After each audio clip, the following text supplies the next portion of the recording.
What's going on, guys? It's your friendly neighborhood motovlogger here, MotoMike, and I'm back with another motovlog. Today, I'm going to be talking about the 3 reasons why I love the Honda CB500F. Before we get started, guys, I just want to quickly apologize for, making you guys wait so long for another video. As you can see, I've made some upgrades to the bike. They're very subtle, but for starters, I've got an LED headlight on the way. I don't know if it'll work well with my setup. If it doesn't, obviously I'm just going to return it and stick with my old incandescent bulb that's currently in there right now. But I'll keep you guys updated on that, mainly on Instagram. I got a new exhaust because my old one, the Radiant Cycles Shorty GP exhaust, was rusted out and it looked terrible. And on top of that, it doesn't have back pressure. And that is a custom mid pipe that I got because this exhaust, if you don't already know, is not for this bike.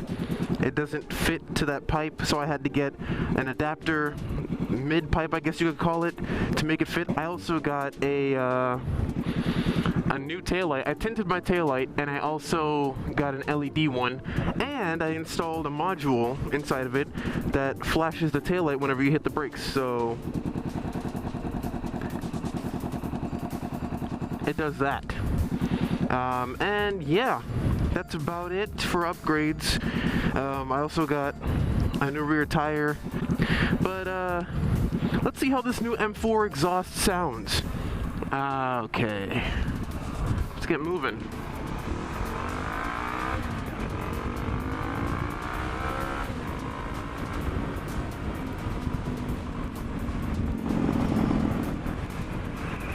It sounds amazing, just like the old one did, and it changed the tone of the bike just a little bit, and honestly, I love it. I freaking love it. It's a bit more of a proper exhaust than the old one.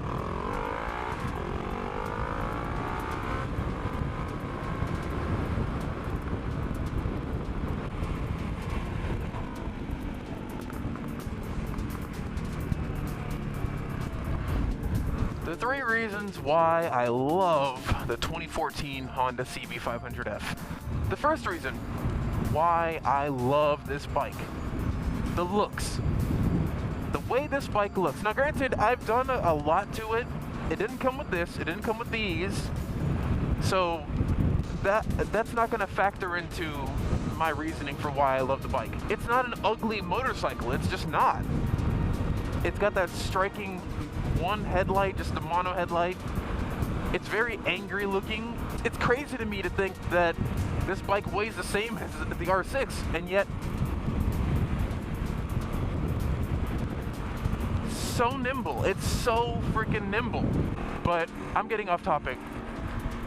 My point here is the bike looks amazing. I love the way it looks.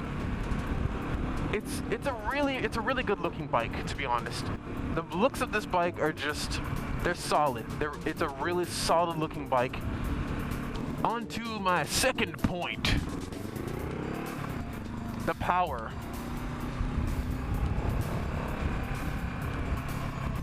Now you might be thinking, oh, it can't be that strong, it's just a 500, man.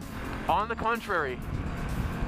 And this is one reason why I wouldn't exactly recommend giving this bike to a beginner. Like, if you're fresh out of the MSF course and you're thinking about getting your first bike like tomorrow or whatever, please don't, do me a favor. No, do yourself a favor.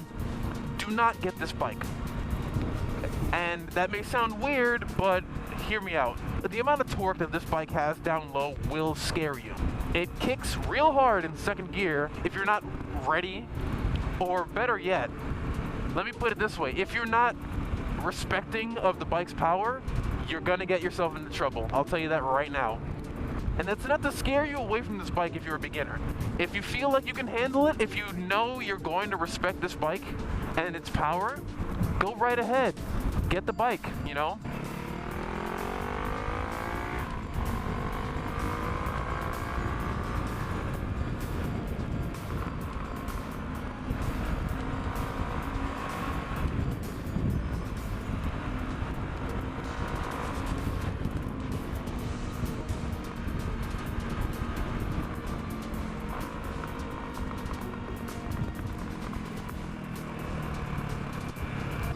short, the power on this bike is nothing to sneeze at.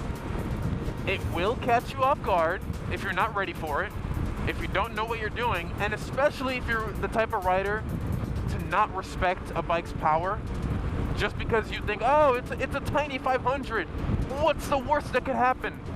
But the fact of the matter is, this bike has a lot of power. It's perfect for the city.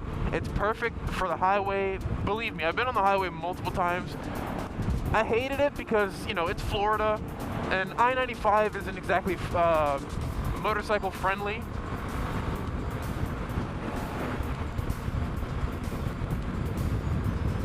But this bike definitely holds its own. Oh, look at that.